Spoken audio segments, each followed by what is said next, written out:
the stage is set for Manny Pacquiao versus Juan Manuel Marquez Part 4 because they're saying that 36 rounds are not enough to settle the score. There's still a lot of doubts. Juan Manuel Marquez is still claiming that he won at least the last fight kung saan po nanalo ng majority decision si Manny Pacquiao. And of course, Manny Pacquiao is saying that he wants to erase all the doubts in the minds of the fight fans. Last Monday, nagkaroon po ng press conference to announce this fight happening on December 8th in Las Vegas. And ito naman yung mga sinabi at mga interview natin with Juan Manuel Marquez. I feel very happy because I have this opportunity, and for me, this is the most important fight of my career. The last the last three fights, I think I won the fight. What are you going to change? What do you think will happen differently this time? I don't know. I right now I need to work very hard. I need to work in my strength, in my speed, and I need to work. I need to change something. I don't know what, but my training tell me what I need to do to win this fight. Both fighters saying they won the fight. Both fighters saying they want to win this time convincingly. And I think the only way to convince the viewers or the fight fans is to knock each one out. Will you be gunning for a knockout? Yes. Pacquiao said he knocked me, and I said I knock Pacquiao, knock him out. But this is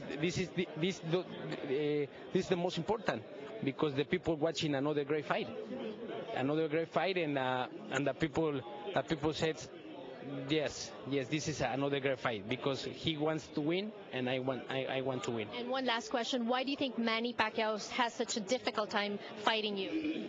Yes, the style. The boxing on the ring, the style is very important. My style is a top style for him, and I need to change something to win this fight. But my style is difficult for Pacquiao.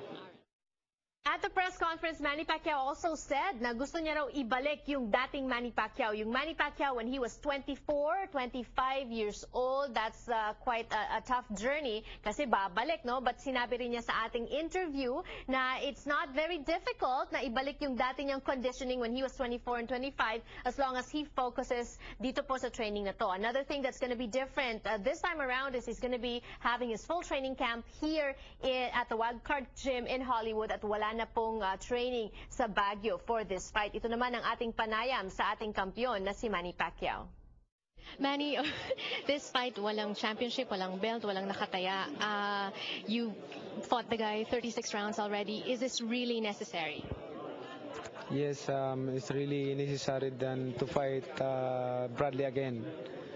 Because, no, I mean, necessary to fight Marquez than to Bradley again. I decided to fight him because there's a lot of doubts in the mind of the fans, so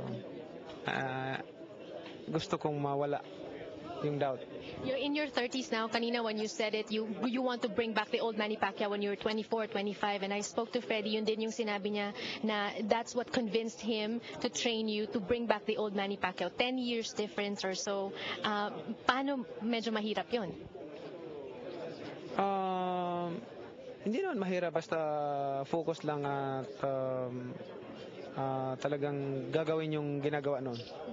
Isa pang bago na hindi mo gagawin ngayon, dito ka magte-train for the duration of your camp. Bakit? What led to that decision? What do you think is better here na hindi mo magawa kung mag-train ka sa Baguio? I think it's better here because we're going to apply the plyometrics training that we did in the last couple fights. Yung mga laban natin noon, ginagawa natin yun at nahinto yun nung nag-start na ng training sa Baguio.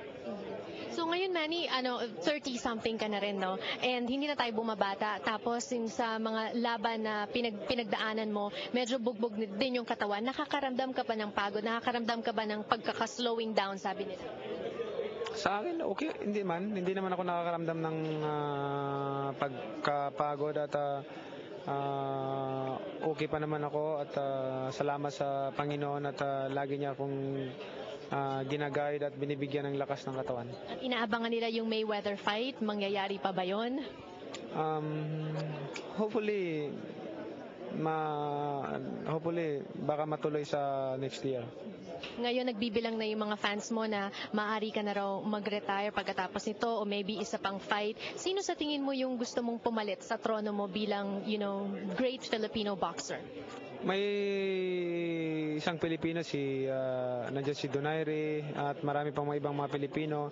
At yun ang iniisip ko ngayon na pag wala na ako sa boxing, sana may pumalit na hopefully na may pumalit na Manny Pacquiao at magwagayway ng ating bansa. Marami sa mga fans mo frustrated because they don't want to see this fight anymore. They think na hindi naman kailangan. Imbitahan mo sila na manood pa rin kahit na ibang laban yung gusto nilang makita. Kinakabahan kasi dahil close fight palagi yung fight namin ni Marquez at siyempre yung fight ko kasi fight din ng mga buong sambayan ng Pilipino, so worried din sila, but this time gagawin natin ang ating makaya. Pray lang tayo sa Panginoon at siya ang bahala. All things are possible with God. At gaya po ng nakaugalian, palagi po nating ibibigay sa inyo yung mga happenings sa training camp at maging sa laban ni Pacquiao. Darating na po yan sa December 8 against Juan Manuel Marquez. And of course, this fight is the part 4, Pacquiao versus Marquez part 4. Meanwhile, dito naman po today on Kababayan LA, when we return on the show, we'll bring you some music. Don't go away.